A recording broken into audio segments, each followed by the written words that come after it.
Y vamos a leer, hermanos, desde el versículo 41 al 47. Dice la palabra del Señor, y con otras, así que los que recibieron su palabra fueron bautizados y se añadieron aquel día como 3,000 personas. Perseveraban en la doctrina de los apóstoles, en la comunión unos con otros, en el partimiento del pan y en las oraciones. Y sobrevino todo temor a toda persona, y muchas maravillas y señales eran hechas por los apóstoles. Todos los que habían creído estaban juntos y tenían en común todas las cosas, y vendían sus propiedades y sus bienes, y los repartían a todos según la necesidad de cada uno, y perseverando unánimes cada día en el templo, y partiendo el pan en las casas, comían juntos con alegría y sencillez de corazón, alabando a Dios y teniendo favor con todo el pueblo.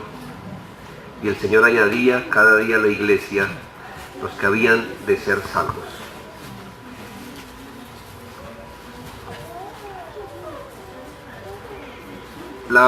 Esta última exposición, mis hermanos, vamos a procurar lanzar un desafío para nosotros y nuestras iglesias.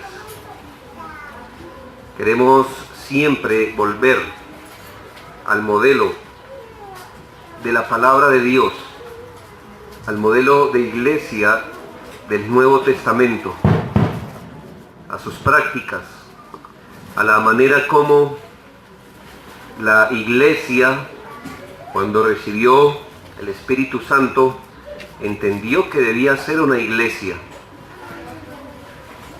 De hecho, cuando hablamos de reforma, estamos sugiriendo volver a un modelo. ¿Pero a cuál modelo vamos a volver? No creo que ninguno de nosotros, cuando se mira que su iglesia, su vida no es el modelo de iglesia, no miras las iglesias reformadas y empiezas una reforma. Ni siquiera miras a los reformadores y empiezas una reforma. Miras la palabra de Dios y empiezas una reforma, más bien. La reforma es de la palabra de Dios. Antes de iniciar en qué consistiría una reforma bíblica hoy, quiero advertir al menos 4 asuntos muy importantes.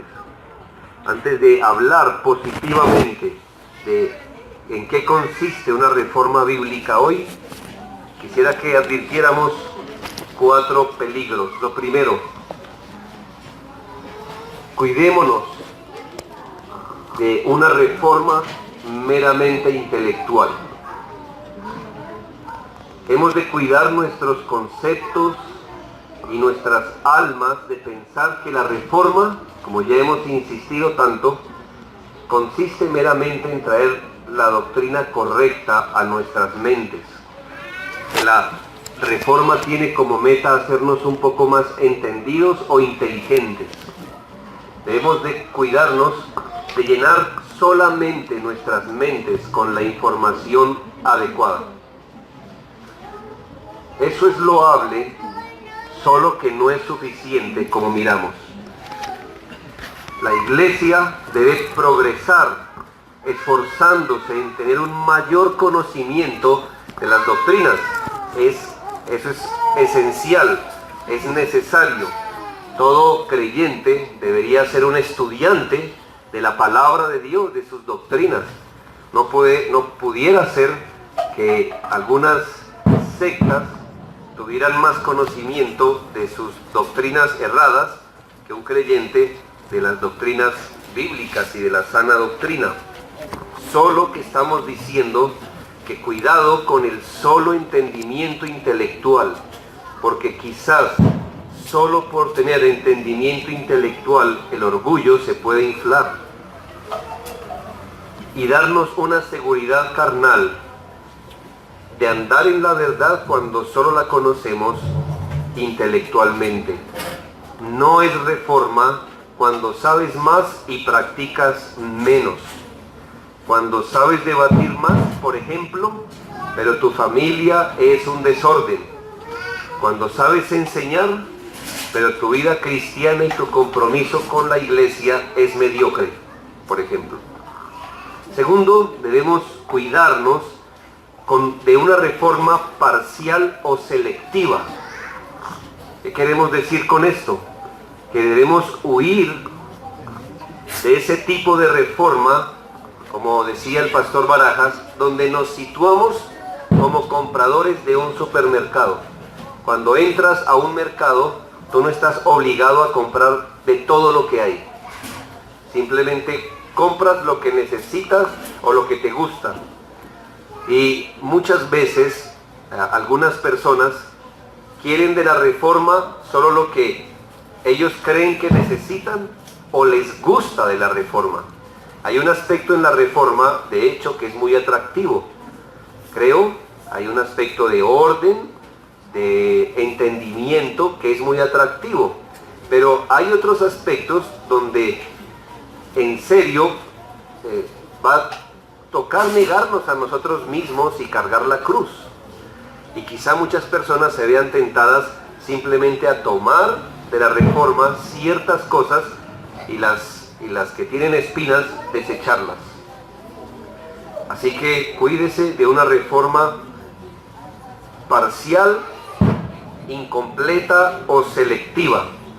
Suele pasar que las cosas que se dejan sin reformar, con el tiempo dañan las que usted pensó reformar.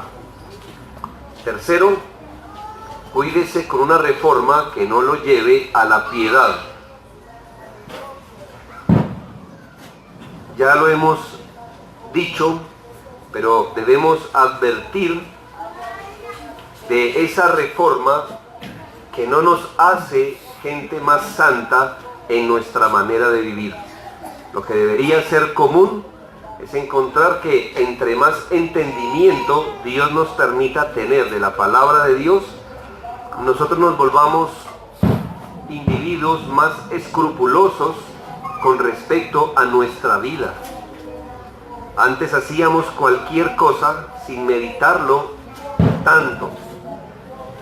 Y se espera que el creyente que va avanzando en su entendimiento de las doctrinas bíblicas ahora sea más cuidadoso en toda su manera de vivir, en todo aspecto, en los asuntos grandes y pequeños. Cuidado con la reforma que lo vuelve a uno más mundano, es decir, si su reforma no lo lleva a ser más santo, más estricto contra el pecado, si la reforma no lo lleva a odiar más el mundo, entonces usted puede saber que lo que tiene no es ninguna reforma bíblica. Y por último, cuídese de una reforma desligada de su estructura confesional. Tenemos que madurar, hermanos, en nuestro entendimiento. Nuestro entendimiento de la palabra de Dios debe progresar a la vez que progresamos en nuestro entendimiento de lo que Dios ya ha hecho en la iglesia.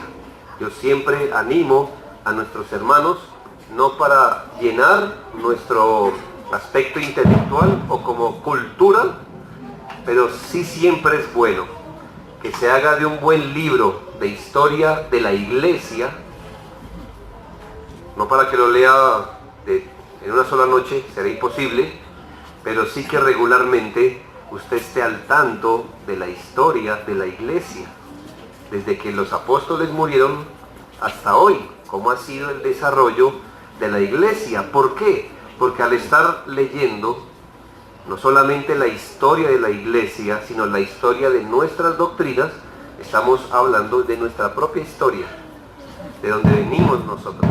Nosotros no aparecimos de la nada hoy, venimos como producto de todo un trabajo, así que les animo, vuelvo y le digo, no para que usted simplemente lo haga como algo de cultura, ahora sé más de historia, pero sí, hermanos, con ese ánimo de entender de dónde salimos, de dónde venimos, qué hemos creído como iglesia, cuáles han sido históricamente nuestros puntos fuertes, cuáles nuestros puntos débiles. Muy bien. Ahora sí, ¿qué comprendería una verdadera reforma hoy? En primer lugar, hermanos, una verdadera reforma hoy incluiría un compromiso radical con la suficiencia de las Escrituras en todo aspecto, área y contexto. Un compromiso radical con la suficiencia de las Escrituras en todo aspecto, área y contexto. Positivamente hablando, hermanos, la vida, la familia o la iglesia que se reforme necesariamente va a tener que exhibir un compromiso radical, y aquí radical lo uso como firme, un compromiso inquebrantable con la suficiencia de las Escrituras. Debemos, hermanos, si queremos ver una reforma en nuestros países, en nuestras iglesias, ser serios, ser firmes, entendiendo y viviendo a la luz de la suficiencia de las Escrituras. ¿Qué es esto de la suficiencia de las Escrituras?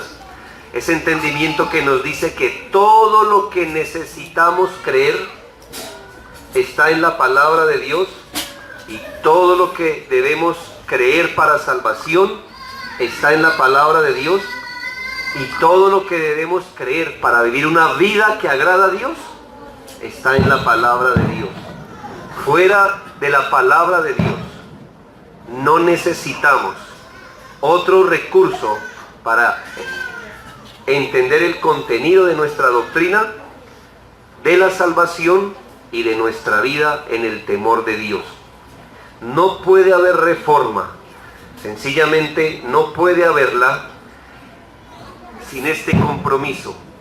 Si lo que hacemos, ya sea por ignorancia o por pecado, esa mezcla de palabra de Dios y mi sabiduría humana, palabra de Dios y mi prudencia. Hermanos, Dios ha prometido bendecir su palabra, no la mezcla de su palabra y nuestra sabiduría. Él ha prometido que su palabra va a cumplir el propósito por el cual Él la envía. Su palabra es como martillo que quiebra la piedra, es como fuego, pero es su palabra, hermanos. Cuando abandonamos el fundamento de la palabra de Dios y hacemos compromisos temblorosos con la palabra de Dios, no habrá ninguna reforma. Así que anímense, animémonos, cuidémonos, oremos para que este compromiso, que es costoso, se pueda llevar a cabo. Hermanos, mucha gente posiblemente salga de nuestras iglesias por el compromiso que ahora tenemos con la palabra de Dios. Hermanos, pero otra gente vendrá también, porque sus ovejas oyen su voz y siguen al Señor. Veremos ir a muchos, pero también veremos venir a otros, y quizá no sean tantos, pero sabrás que los que están ahí están con el mismo compromiso de vivir su vida bajo la palabra de Dios, aún en las cosas grandes o pequeñas, aún en la vida de familia, en las cosas que parecen pequeñas. Aplicar la palabra de Dios, vivir a la luz de la suficiencia de las Escrituras. Así que veremos una verdadera reforma cuando vivamos siempre con ese compromiso radical de aplicar la suficiencia de las Escrituras en cualquier área, en cualquier contexto de nuestra vida, familia e iglesia. Segundo, ¿qué incluiría una verdadera reforma hoy? un regreso fervoroso a la adoración bíblica, regulada y reverente. O pongámosla reverente y regulada. Un regreso fervoroso a la adoración bíblica, reverente y regulada. Nosotros entendemos, hermanos, por la palabra de Dios, que la verdadera adoración se halla solamente cuando atendemos lo que la palabra de Dios dice. En otras palabras, Dios, que es el que quiere ser adorado, finalmente, no solamente nos exhorta a que le adoremos, sino que nos dice específicamente en su palabra qué espera de nosotros. Es decir, qué considera Dios como adoración y con qué elementos hemos de adorarle. El qué y el cómo de la adoración están regulados por la Biblia. Es cuando hablamos de una adoración regulada por la palabra de Dios. Seguramente, hermanos, no adorar a Dios de forma regulada es el equivalente a que vamos a suponer que estamos de aniversario con mi esposa y yo le digo, mi amor, aprovechando que estamos de aniversario, te he comprado esta pelota de fútbol porque es la que más me gusta a mí, ¿verdad? Quiero honrarte a ti y por eso te regalo esta pelota de fútbol que tanto me gusta a mí. ¿Por qué te ríes? Tú dirías, ¿la idea cuál era? Halagarla a ella.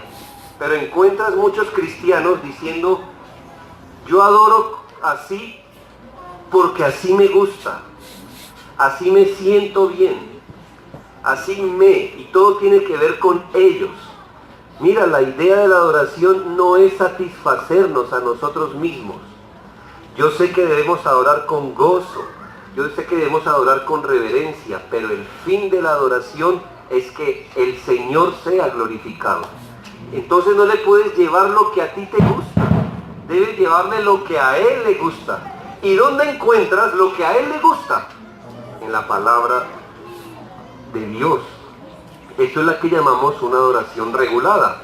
El pastor esta mañana citaba la confesión de fe, donde la confesión de fe de forma resumida y muy buena nos dice con cuáles elementos Dios quiere ser adorado cuando su pueblo se reúne.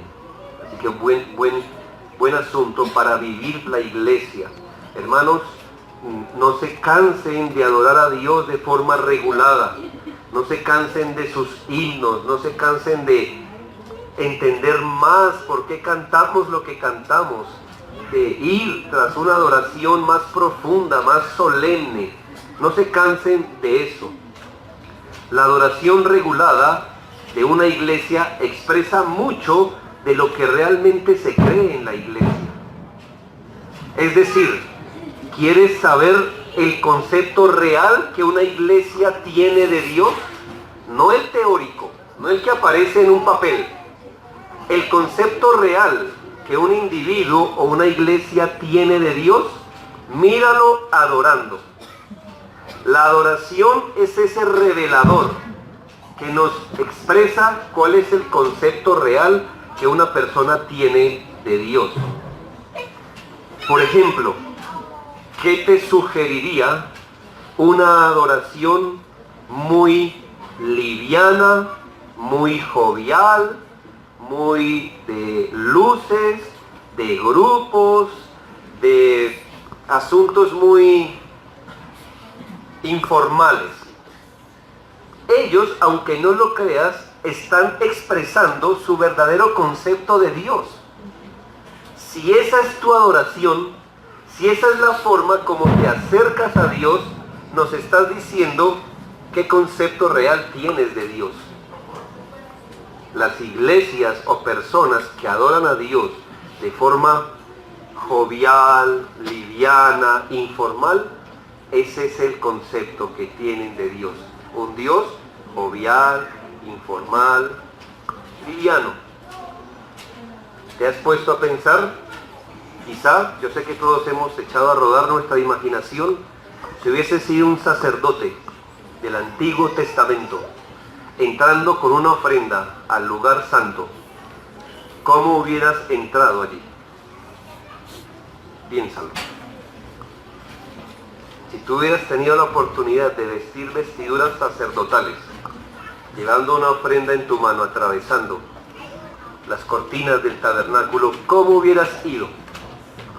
Silbando, danzando, despidiéndose de los que están atrás. ¿Cómo hubieras ingresado? Yo creo que todos somos lo sumamente sensibles para decir, yo creo que hubiese entrado caminando muy despacio, mi mente estaría completamente involucrada, yo quisiera estar seguro de que lo que estuviera llevando fuera lo correcto, cosas así. Ahora, hermanos, ¿por qué piensas que la adoración del nuevo pacto es menor que esa? Si la Biblia nos enseña que la adoración del tabernáculo era una mera sombra o maqueta pequeña. Lee Romanos, Hebreos capítulo 13 y te darás cuenta que el apóstol dice, eso era una pequeña sombra de la realidad como la iglesia hoy adora, porque os habéis acercado no a la montaña que estaba envuelta en fuego, etcétera. Os habéis acercado a la Canaán celestial, a la compañía de millares de primogénitos. Por eso después el apóstol dice, por lo tanto, es necesario que adoremos a Dios con reverencia, porque nuestro Dios es fuego consumidor. ¿Lo notas? Así que, hermanos, no se desanimen en regresar siempre. Nuestras iglesias van a pasar años y años y siempre va a haber algo que reformar en cuanto a la adoración bíblica, reverente y regulada por la palabra de Dios. Tercero, ¿qué comprendería una verdadera reforma hoy? Una determinación solemne a honrar nuestros púlpitos con predicaciones bíblicas, doctrinales, sistemáticas y aplicativas. Una determinación solemne a honrar nuestros púlpitos con predicaciones bíblicas, doctrinales, sistemáticas y aplicativas. Aquí vemos, hermanos, un problema compartido. Un problema no solo de los pastores quienes predicamos, sino de la iglesia que enseña. Seguramente en algunos contextos se veía como algo muy espiritual lo que dicen muchos pastores. La verdad, yo no preparo ninguna predicación. Cuando estoy sentado en mi silla, antes de pasar, el Espíritu de Dios, según ellos, pone en mi mente lo que voy a predicar. Y eso es lo que les vengo a predicar. Ellos dicen que no han preparado un sermón con orgullo y cuando llegan al púlpito se les nota que no han preparado absolutamente nada. Nada. Pero también hay una culpa compartida en la iglesia, porque no son pocas las iglesias que presionan a sus pastores a que por favor cambien la temática de las predicaciones, a que por favor no predique tan largo, a que nos dé dos cositas, dos tips, ¿sí? Dos tips para vivir bien. No te pongas con que, hermanos, entendamos un poco más la doctrina de las dos naturalezas de Cristo. No, pastor, danos los 3 tips de una familia feliz, ¿verdad? Y es culpa de la congregación, porque a veces el pastor, si es un hombre de Dios, se va a dejar presionar. Crece el número de personas que ya no pueden mantener la atención, estoy hablando de iglesia, por más de 15 minutos. No la pueden mantener. Lee la historia, en los mejores momentos de la iglesia, las predicaciones, bueno, claro, no es una excusa para alargarse, ¿no? Pero mi punto es este, ¿qué notabas en los mejores momentos de la iglesia? Que no había predicación de 10 minutos, 15 o 20. El apóstol Pablo alargó su discurso ¿hasta cuándo? Hasta el amanecer, ¿verdad? Tíquico durmió y se cayó. Pero si tú escuchas las historias de esos grandes avivamientos del Señor, vas a ver que iglesias, con sus niños incluidos, permanecían escuchando la palabra de Dios por mucho tiempo. Así que, hermanos, habiendo visto este problema, no veremos, o más bien veremos una reforma cuando nuestros púlpitos sean honrados. ¿Y cómo podemos honrar nuestros púlpitos? Estoy hablando metafóricamente del púlpito. No es sencillamente el artefacto de madera que usted ve aquí. Es metafóricamente hablando, ¿cómo honraríamos nuestro púlpito? Hermanos, teniendo detrás de ellos hombres comprometidos con la exposición de la palabra de Dios en todo el consejo de Dios. Hombres comprometidos con el estudio de la palabra de Dios. Hombres, no califiques a tu pastor o a tu maestro por la oratoria que tiene. La oratoria puede ser un buen vehículo, pero también puede ser un excelente distractor. Hay gente que no dice nada, pero lo dice tan bien, pero no nos dijo nada. Hermanos, no se deje llevar por eso.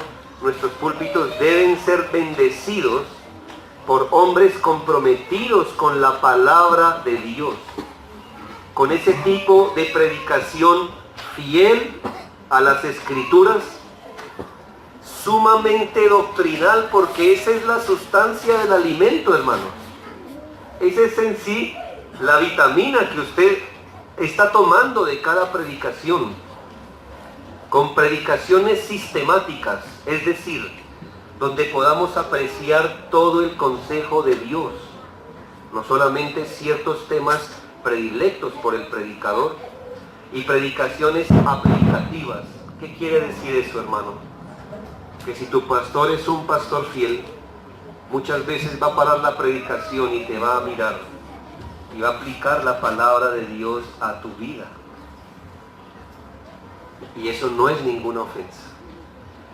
Ponte a pensar, si tú vas al médico y le dices al doctor, mira, tengo un dolor de codo, lo estiro, lo recojo, me duele el codo, es duro el dolor de codo. Entonces tu tu médico te mira y dice, muy bien, aquí tengo unas pastillitas para el dolor de cabeza, muy buenas estas son buenas para la cabeza, te quitan la migraña. ¿Tú cómo calificarías a ese médico? Negligente, ¿verdad? ¿Por qué? Porque te comenté de mi dolor de codo y me estás hablando del dolor de cabeza. Ahora mira, en las iglesias muchas veces los hermanos se nos acercan a los pastores y nos dicen, mira pastor, estoy luchando con este entendimiento, con este asunto. A veces se nos acerca otro hermano y nos dice casi lo mismo, estoy luchando con esto. ¿Qué hace un pastor fiel, hermano? No se va a subir al púlpito dentro de un tiempo y no te va a hablar del dolor de cabeza cuando lo que te duele es el codo. Y tú no te puedes sentir ofendido diciendo, ¿sí ve el pastor cómo es? Para volverle a contar mis cosas.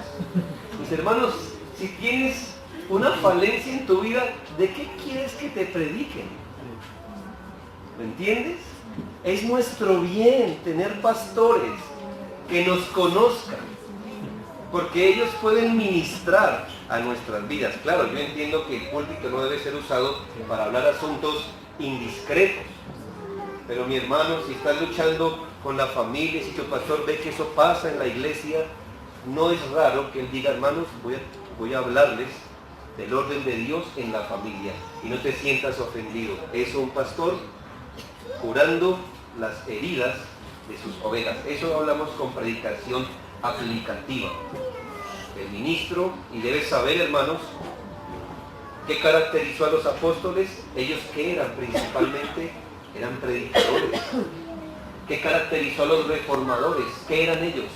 Ellos no eran escritores, aunque escribieron. Sus libros son el producto de su predicación.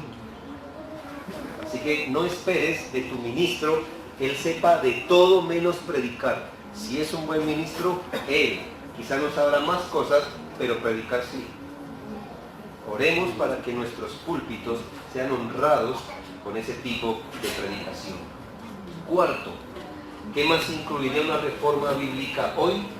Una resolución completa de vindicar la gloria de Dios en la salvación del hombre y en su vida cotidiana. Una resolución completa de vindicar la gloria de Dios en la salvación del hombre y en su vida cotidiana. En uno de sus mejores momentos de entendimiento bíblico de la iglesia, se creó un elemento con que se instruía al pueblo de Dios, se llamaron los catecismos. Esa palabra le parece a usted católica, ¿verdad? Pero esa palabra nos la robaron, esa era nuestra. Catequizar significaba darle catejo a alguien. Catejo es instrucción. Y esa palabra originalmente la usó el pueblo de Dios para señalar esa instrucción en los principios fundamentales a las personas nuevas.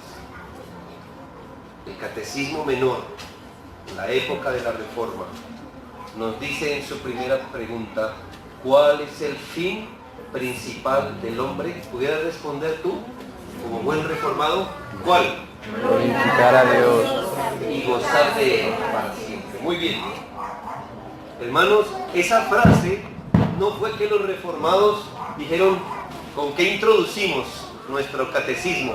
¿Qué palabra pudiera sonar más interesante? No. Este es su entendimiento bíblico.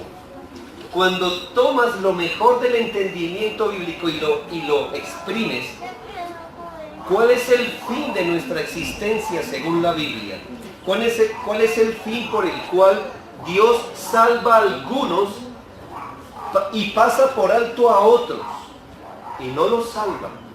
¿Cuál es el fin cuando nos reunimos a adorar a Dios? ¿Cuál es el fin de nuestra vida, de nuestras vocaciones, de nuestra familia, de nuestras buenas obras, de nuestro evangelismo, de nuestras ofrendas? ¿Cuál es el fin en última instancia? Sí, tenemos fines a corto plazo, pero en última instancia, ¿por qué hacemos todo lo que hacemos, hermanos? Para glorificar al Señor. Hermanos, podemos llenarnos de actividades, pero si ninguna glorificó al Señor, literalmente perdimos el tiempo. Perdimos el tiempo.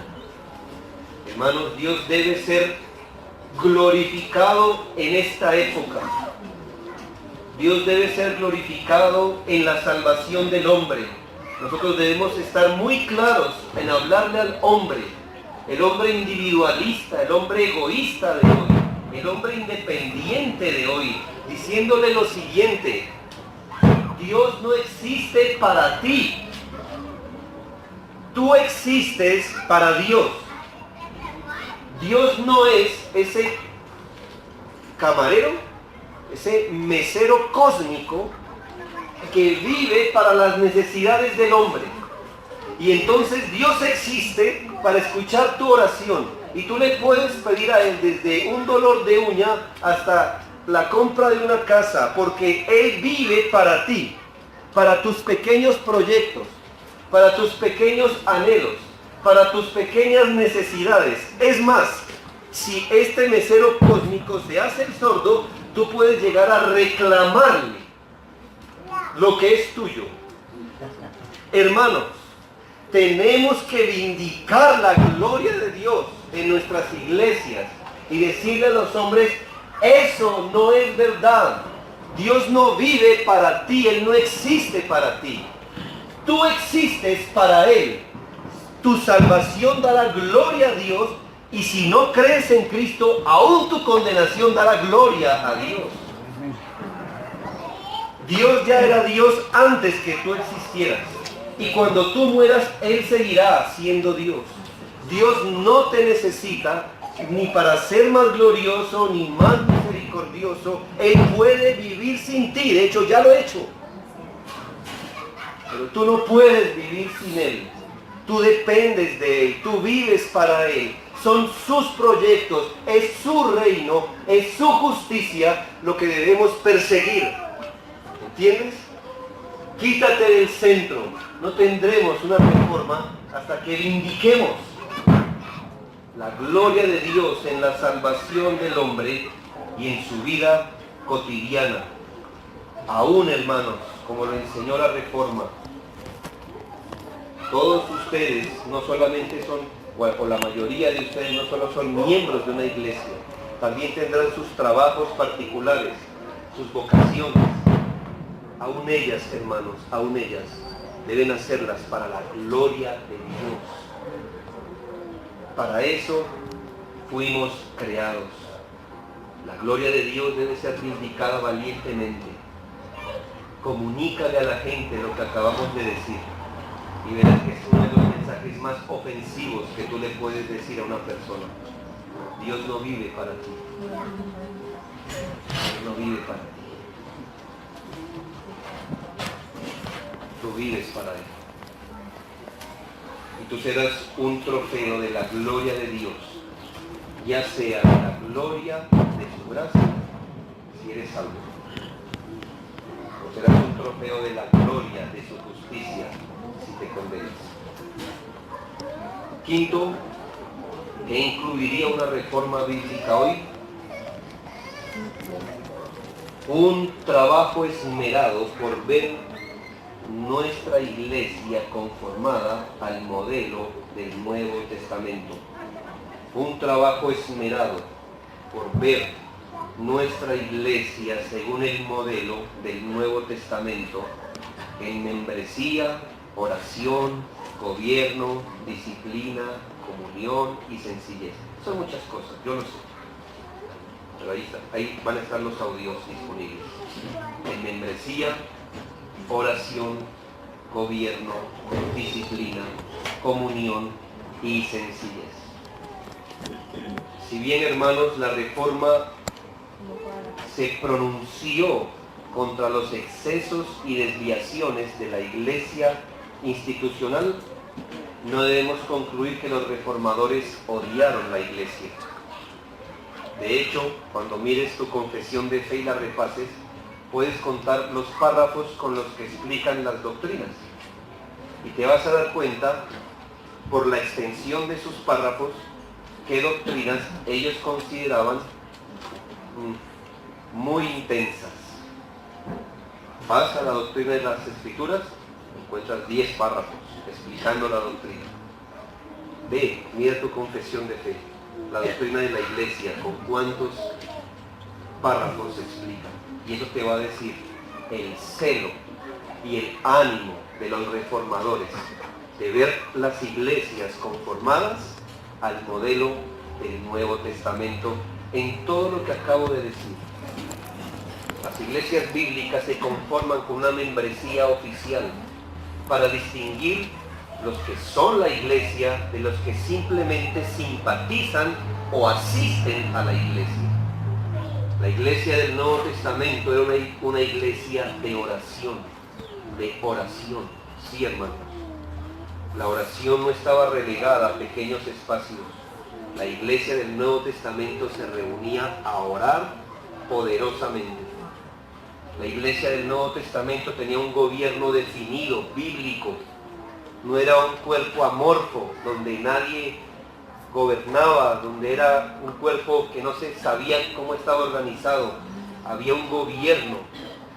La iglesia del Nuevo Testamento se esforzaba en disciplina eclesiástica. Celaban la santidad en la iglesia. La iglesia del Nuevo Testamento era un ejemplo en comunión, los unos con los otros. Comunión, lo que tenemos en común. Hermanos, y aquí, piensen esto. Hoy estamos en un buen ejemplo de comunión. ¿Cuál es la común unión que todos nosotros tenemos? No me respondan. Venimos de distintas partes, hasta de distintos países. De hecho, que ustedes son mexicanos, se les nota las diferentes regiones de donde vienen. Se nota también los niveles socioeconómicos e intelectuales. Eso es muy obvio. Entonces, ¿qué tenemos en común? Si no es la nacionalidad, no es la raza, no es la estatura, no es la economía, no es la cultura, ¿qué tenemos en común? ¿Entiendes? El Evangelio, nuestro bendito Salvador Jesucristo. Amén. Basado en eso, hermano, yo le he hablado a usted y usted me ha hablado a mí como si nos conociéramos de años. ¿Me entiende? Eso es comunión. Fuera de eso, hermanos, tú y yo podemos divertir de cualquier cosa. Que a usted le gustan las tortillas de harina y a mí las de maíz, ¿qué hacemos? Yo soy más del sur, de maíz. Usted es de harina. Está bien, coma las tortillas como quiera. Pero en el Evangelio, hermanos, hoy nos hemos unido en tremendos cantos, alabando a un solo Dios, a un solo Señor. Estamos en una sola fe. La iglesia primera, hermanos, y ese es el problema, piénselo, cuando hacemos iglesias unificadas. Por ejemplo, unificadas ya sea por su estrato, por su color, por su edad. Eso no representa lo que es la iglesia de Cristo, de todo pueblo, lengua. Hermanos, la iglesia del Nuevo Testamento era un ejemplo en comunión. Ahí ves hombres como Bernabé, que tú lees en Hechos 5 o 4 terminando, un hombre de muchas propiedades que vendió una de ellas y la regaló a la iglesia. Y ves mujeres como las que ayudaba Tabita, viudas que no tenían más sustento que ese, que era común el Evangelio del Señor. Y también la iglesia del Nuevo Testamento era una iglesia sencilla. Esta palabra la uso deliberadamente, hermanos, porque entre más bíblica se forme una iglesia, más sencilla se vuelve. Amén. ¿No has visto que las iglesias más alejadas del modelo del Nuevo Testamento tienen una estructura y un programa complicadísimo? Tienen pre, entre, post, arriba, abajo, hay cursos de aquí, hay seccionamientos, hay actividades, hay, no sé, es una estructura bastante compleja de cosas. Y la gente va a nuestras iglesias y al segundo domingo dice, bueno, ahora sí díganme, ¿qué es lo que no estoy viendo? ¿Esto es todo? O sea, se reúnen solo para adorar y predicar y ya, o sea, ya es hora que me digan qué es lo que hay debajo de, que yo no he visto, díganme ya la sorpresa. Hermanos, lo que usted ve en nuestras iglesias, eso es lo que hacemos semana tras semana y lo hemos hecho por años. Amén. Ay, o sea que no hay esta actividad, esta otra. Y entonces, ¿cómo tienen viva la fe de los creyentes? No andamos en actividades 1000, donde tú sabes que en otras iglesias, desde que empieza el lunes hasta que terminas el domingo, hay cada actividad, hay cada asunto para hacer. Hay miles de cosas que si tú las sumas, ninguna quizás sea bíblica, pero te mantienen completamente ocupado y absorto en tu tiempo. El reino de Dios no avanza, tú te agotas y piensas que estás sirviendo a Dios. La iglesia del Nuevo Testamento era una iglesia sencilla. Lucas se paró atrás de esa iglesia y dijo, y perseveraban en. Mira cómo la definió. ¿En qué? ¿Qué era lo común? ¿Qué era lo que los caracterizaba como iglesia? La doctrina de los apóstoles, las oraciones, el partimiento del pan y la comunión. No hay nada más que ser iglesia. Claro, el evangelismo no está explícito, pero cuando ves que esta gente se ganó el respeto de su pueblo y el Señor añadía a la iglesia, sabes que ellos evangelizaban. Sexto y final. ¿Qué hemos visto hasta ahora, mis hermanos? Que no podemos, o que más bien, ¿qué incluye una reforma bíblica hoy? Un compromiso radical hacia la suficiencia de las Escrituras. 2, un regreso fervoroso a la adoración bíblica, reverente y regulada. 3, una determinación solemne a honrar nuestros púlpitos con predicaciones bíblicas, doctrinales, sistemáticas y aplicativas. 4, una resolución completa de vindicar la gloria de Dios en la salvación del hombre y en su vida cotidiana. 5, un celo, trabajo esmerado por ver una iglesia según el modelo del Nuevo Testamento en membresía, oración, gobierno, disciplina, comunión y sencillez. Y por último, ¿qué incluiría una reforma bíblica hoy? Un ánimo renovado para el anuncio poderoso del Evangelio en nuestra generación. Tengo varias preguntas de por qué nos pasa lo que nos pasa, pero creo que antes con menos conocimiento y muchas veces hasta hablando mentiras éramos más fervorosos en la evangelización. Tú no ahorrabas dinero, recursos o palabras para enseñarle a la gente un falso evangelio. Y eras valiente, y eras diligente, y eras sacrificial. Si en tu iglesia te hubieran dicho, ¿quieres ver la eficacia de tu evangelismo? Ven todos los días de 50 semanas, pongámosle 40 para que sea más místico, 40 semanas a ayunar. ¿Qué hubieras hecho tú? Tú ibas, ¿verdad? Porque si era el precio a pagar para ser eficaz en el evangelismo, tú lo hubieras hecho. Tú le hablaste a tus familiares, tú eras valiente para hacerlo. Ahora Dios te ha dado más luz, más precisión en el evangelio, y hemos callado nuestra boca.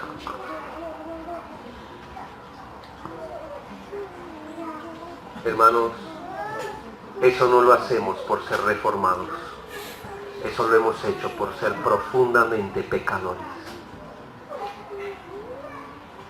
Y donde tú y yo comprobamos lo que realmente somos. Que si fuese para el deleite de nuestra carne, nos hubiésemos esforzado hasta morir por promover eso. Pero si es por promover la gloria de Dios, callamos. Los reformados tenemos fama, hermano, que no evangelizamos. Y a veces la fama es bien ganada. Hermanos, yo no estoy impulsando a que hagamos lo mismo que hacíamos antes, ¿me hago entender? No. Manipular la gente, entretenerla, darle ciertos gustos mundanos, cosas así, no. Pero mis hermanos, si tú y yo, que tenemos un entendimiento mejor y más preciso del Evangelio, callamos, el Señor nos va a seguir avergonzando con que las piedras hablen. Con que las piedras hablen. Hermanos, nosotros debemos ir a evangelizar, a anunciar la palabra de Dios. Quizá tú digas, no es que entre más entiendo las doctrinas, más ignorante siento que soy. Y eso es verdad. Eso es verdad. Y eso no va a mejorar. Entre más entiendas, tú vas a decir,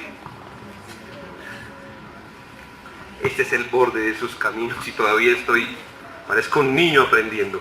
Eso es la verdad. Es un hombre como yo. Llevo 21 años en la Reforma. Y todavía creo que estoy entrando a la orilla de la playa hasta ahora.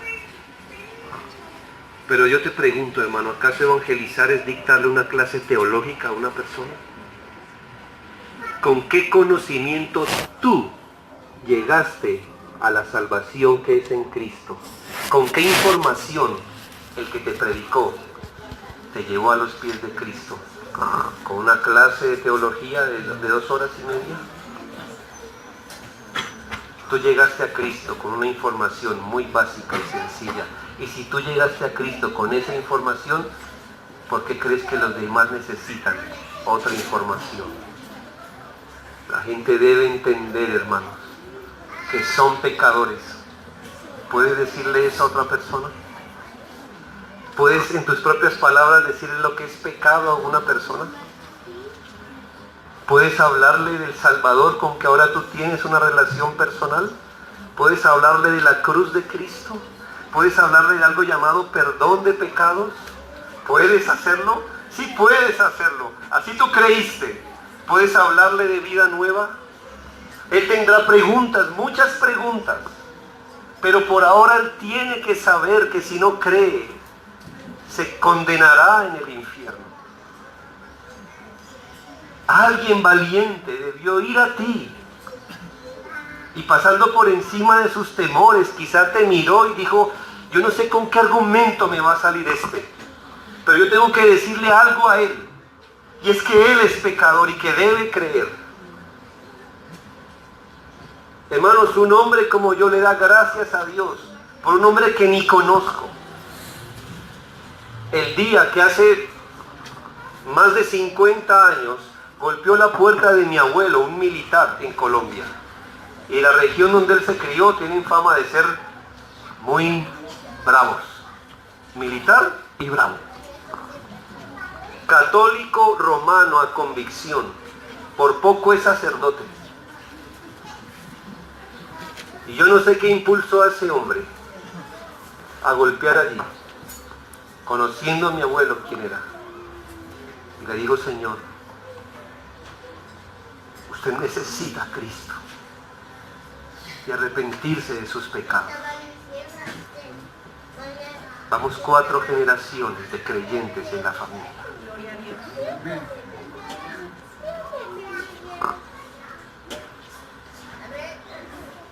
No una clase de teología, esas vendrán después. No una explicación profunda de las doctrinas de la gracia, esas vendrán después. Pero ese hombre, Dios lo usó. Quizá murió y no se dio cuenta de lo que hizo. Porque no tú de una iglesia bíblica, de una iglesia reformada, ¿por qué no te atraviesas en la vida de los hombres? Muchos te rechazarán, pero otros creerán. Nosotros no avalamos ninguna forma estandarizada de evangelismo. Es decir, nosotros no enseñamos que si no es en este método, Dios no te va a bendecir. Que yo sepa, en la Escritura, el evangelio fue predicado en las casas, en reuniones familiares, a solas con las personas. Algunos predicaron en unas plazas, otros se acercaban a la iglesia. ¿Me hago entender? No tenemos una fórmula como decir, esta es la manera reformada de evangelizar, hermanos. No hay ninguna manera reformada. Hay un mensaje claro. Tú debes ser consciente de lo que Dios te ha dado a ti, porque tú darás cuenta de lo que Dios te ha dado a ti. Tú debes ir a anunciar el evangelio. Pero hermanos, la iglesia reformada debe encarnar el corazón del Señor cuando expresó que Dios clama a través de nosotros al mundo, reconciliados con Dios. Reconciliados con Dios. ¿Sabes, hermano? Tú puedes leer en los libros de historia Lutero, Calvino, Zwinglio, Knox, los puritanos. Pero hermanos, tú puedes contar esos grandes hombres, pero el evangelio corrió a través de iglesias locales y de gente humilde. Así corrió el evangelio y debemos dar gracias a Dios porque el evangelio así nos llegó también a nosotros. Hermanos, que el Señor quiera animarnos con su bendito Espíritu a trabajar por una reforma completa hoy. En todos los aspectos que es y debe ser una iglesia reformada. Quizás, hermanos, ser reformado es más de lo que he dicho en esta ponencia, pero jamás es menos de lo que he dicho en esta ponencia. Quizás ser reformado es más de lo que dijimos aquí, pero jamás será menos de lo que dijimos aquí. Que Dios nos ayude, hermanos, en nuestra generación. Hace unos años no estábamos aquí. Unos años más adelante ya no estaremos aquí. Es mejor que aprovechemos nuestra mayordomía mientras dura. Gracias, hermanos. Oremos.